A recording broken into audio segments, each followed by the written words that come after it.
আর অন্যদিকে ভোজেরহাট অঞ্চল যেখানে বিজেপি মহিলা মোর্চা তাদেরকে আটকানো হয়েছে। আরো একবার জানাই, সন্দেশকারীতে বিজেপির মহিলা মোর্চা ভোজেরহাটে যখন পৌঁছয় বিজেপি কর্মীদের প্রত্যেককে আটকানো হয়েছে। এই মুহূর্তে ছবিটা আপনাদের সামনে তুলে ধরবার চেষ্টা করবো।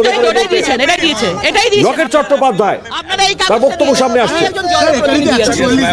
আমি যেতে পারি না, আমি একজন জনপ্রতিনিধি আছি, আমি যেতে পারি। আমরা আপনাকে অ্যাপিল করছি, আপনারা যাবেন। আমি অ্যাপিল করছি আপনাকে একজন জনপ্রতিনিধি হিসেবে। আমি যেতে চাই।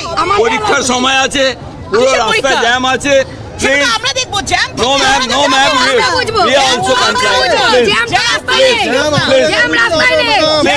Please. We are appealing not to proceed.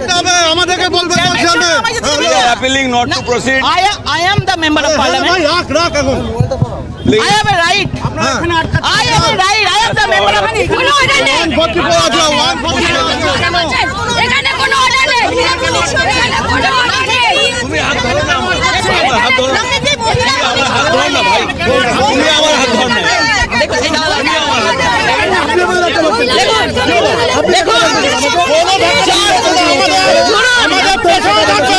আমাদের পেছনে থাকবেন, আগে না, আমাদেরকে এগিয়ে আসবেন না। কি হচ্ছে?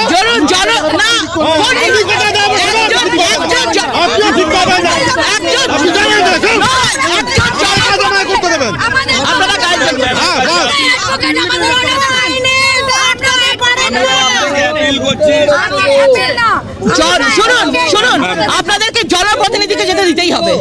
কোন জায়গা থেকে বলুন? আপনারা সাইডে দাঁড়ান, আমরা কথা বলছি, তখন আমরা দাঁড়িয়ে আছি এখানে। কথা বলুন। আমি আমরা দাঁড়িয়ে আছি, কোনো সাইড হবে না। সাইডে দাঁড়িয়ে আছি। কথা বলুন।